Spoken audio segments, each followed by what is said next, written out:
বন্ধুরা, মুন্নাশ্রী বাংলা ইউটিউব চ্যানেলে আপনাদের আবারও স্বাগত জানাই। আপনারা দেখছেন R2E2 আম, যেটা আপেল ম্যাঙ্গো নামেও পরিচিত বা আপেল আম নামেও পরিচিত। দেখুন, দেখতে অনেকটা আপেলের মতোই, এর নাম যথার্থই। এই যে আপেল ম্যাঙ্গো নাম দেওয়া হয়েছে, এটা যথার্থই বলতে পারেন।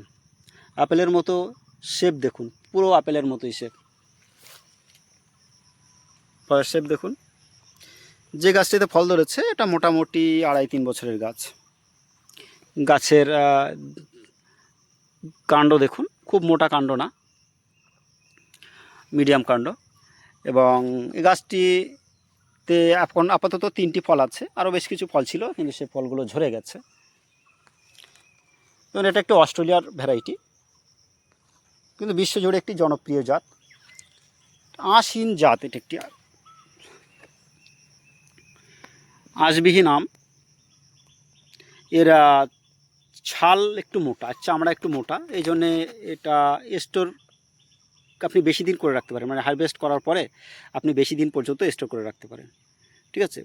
কালার দেখুন, কালার মোটামুটি উপরের দিকে লাল কালার আসছে, রেডিশ কালার আসছে, নিচের দিকে আপনার হলুদ কালার।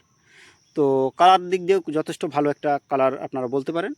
এবং এর সিড মিডিয়াম সাইজের সিড বলতে পারেন, খুব মোটা না খুব পাতলাও না, মোটামুটি মিডিয়াম সাইজের সিড বলতে পারেন। এবং এই ভ্যারাইটিটি আপনারা করতে পারেন। চাষযোগ্য কিনা এটা আরও দেখতে হবে, তবে খারাপ না ভ্যারাইটিটি। আপনারা এই ভ্যারাইটি চারা সংগ্রহ করতে পারেন আমাদের নার্সারি থেকে। আমাদের নার্সারির নিজস্ব মাদার প্লান্ট থেকে চারা তৈরি হচ্ছে। যে গাছ দেখছেন এই গাছ থেকেও আমরা সায়ন কালেক্ট করেছি। দেখুন, এবং এদিকেও দেখুন, সায়ন কালেক্ট করে এখান থেকে চারা তৈরি হচ্ছে। আপনারা আমাদের কাছ থেকে রিজনেবল প্রাইসে চারা সংগ্রহ করতে পারেন। অরিজিনাল ভ্যারাইটি রিজনেবল প্রাইসে পেয়ে যাবেন। ঠিক আছে। আমাদের কাছে মোটামুটি প্রায় 50টির মতো ভ্যারাইটি আমের উপর আমাদের কাজ হয়।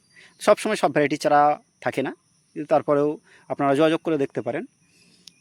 আমাদের নার্সারির ঠিকানা চাকলা, উত্তর 24 পরগনা। যদি শিয়ালদা থেকে আসতে চান সেক্ষেত্রে গুমা স্টেশনে নামতে হবে। গুমা স্টেশন থেকে 11 কিলোমিটার। এক্স্যাক্ট লোকেশান যদি আপনি বলতে চান সেক্ষেত্রে আমার নার্সারির লোকেশান হচ্ছে উত্তর সুবর্ণপুর, কলোনি বাজার, বদরহাট, গুমা, উত্তর 24 পরগনা।